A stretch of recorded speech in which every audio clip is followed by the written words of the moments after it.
بسم اللہ الرحمن الرحیم۔ حدیث میں ہے کہ ہر شخص کے ساتھ ایک شیطان مقرر ہے۔ کافر کے ساتھ تو ہر وقت شریک حال رہتا ہے، کھانے میں بھی، پینے میں بھی، سونے میں بھی، لیکن مومن سے ذرا دور رہتا ہے اور ہر وقت منتظر رہتا ہے جب اس کو غافل پاتا ہے فوراً اس پر حملہ کر دیتا ہے۔ دوسری جگہ ارشاد ہے جس کا ترجمہ ہے، اے ایمان والو، تم کو تمہارے مال اور اولاد اور اس طرح دوسری چیزیں اللہ کی یاد سے غافل نہ کر دیں، اور جو لوگ ایسا کریں گے وہی خسارے والے ہیں۔ اور ہم نے جو کچھ مال و دولت عطا کر رکھا ہے اس میں سے اللہ کے راستے میں سے پہلے خرچ کر لو کہ تم میں سے کسی کی موت آ جائے اور پھر حسرت اور افسوس سے کہنے لگے، اے میرے پروردگار، مجھے کچھ دنوں کی اور مہلت کیوں نہ دی تاکہ میں خیرات کر دیتا اور نیک بندوں میں شامل ہو جاتا۔ اور اللہ جل جلالہ کسی شخص کو بھی موت کا وقت آ جانے کے بعد مہلت نہیں دیتے، اور اللہ کو تمہارے سارے اعمال کی پوری خبر ہے۔ جیسا کرو گے بھلا برا ویسا ہی پاؤ گے۔ اللہ جل جلالہ کے ایسے بندے بھی ہیں جن کو کسی وقت بھی غفلت نہیں ہوتی۔ حضرت شبلی رحمۃ اللہ علیہ فرماتے ہیں کہ میں نے ایک جگہ دیکھا کہ ایک مجنون شخص ہے، لڑکے اس کے ڈھیلے مار رہے ہیں۔ میں نے ان کو دھمکایا، وہ لڑکے کہنے لگے، یہ شخص یوں کہتا ہے کہ میں خدا کو دیکھتا ہوں۔ میں اس کے قریب گیا تو وہ کچھ کہہ رہا تھا، میں نے غور سے سنا تو وہ کہہ رہا تھا کہ تو نے بہت ہی اچھا کیا کہ ان لڑکوں کو مجھ پر مسلط کر دیا۔ میں نے کہا کہ یہ لڑکے تجھ پر ایک تہمت لگاتے ہیں۔ کہنے لگا، کیا کہتے ہیں؟ میں نے کہا، یہ کہتے ہیں کہ تم خدا کو دیکھنے کے مدعی ہو۔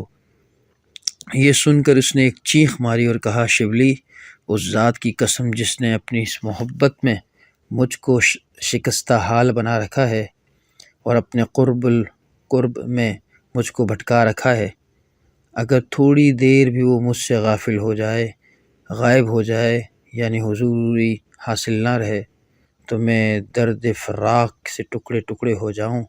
یہ کہہ کر وہ مجھ سے منہ موڑ کر یہ شعر پڑھتا ہوا بھاگ گیا، تیری صورت میری نگاہ میں جمی رہتی ہے اور تیرا ذکر میری زبان پر ہر وقت رہتا ہے، تیرا ٹھکانہ میرا دل ہے، بس تو کہاں غائب ہو سکتا ہے۔ حضرت جنید بغدادی رحمۃ اللہ علیہ کا جب انتقال ہونے لگا تو کسی نے کلمہ لا الہ الا اللہ تلقین کیا، فرمانے لگے، میں کسی وقت بھی اس کو نہیں بھولا، یعنی یاد تو اس کو دلاؤ جس کو کسی وقت بھی غفلت ہوئی ہو۔ حضرت مشتاق دینوری مشہور بزرگ ہیں، جس وقت ان کا انتقال ہونے لگا تو کسی پاس بیٹھنے والے نے دعا کی، حق تعالی شانو آپ کو جنت کی فلاں رحمت دولت عطا فرمائے، تو وہ ہنس پڑے، فرمانے لگے، 30 برس سے جنت اپنے سارے ساز و سامان کے ساتھ میرے سامنے ظاہر ہوتی رہی، ایک دفعہ بھی تو اللہ جل جلالہ کی طرف سے توجہ ہٹا کر ادھر توجہ نہیں کی۔ حضرت رویم رحمۃ اللہ علیہ کو انتقال کے وقت کسی نے کلمہ تلقین کیا تو فرمانے لگے، میں اس کے غیر کو اچھی طرح جانتا ہی نہیں۔ احمد بن خضریہ کے رحمۃ اللہ علیہ کے انتقال کا وقت تھا، کسی شخص نے کوئی بات پوچھی، آنکھوں سے آنسو نکل پڑے، کہنے لگے، 95 برس سے ایک دروازہ کھٹکھٹا رہا ہوں، وہ اس وقت کھلنے والا ہے، مجھے معلوم نہیں کہ وہ سعادت کے ساتھ کھلتا ہے یا بدبختی کے ساتھ، مجھے اس وقت بات کی فرصت کہاں۔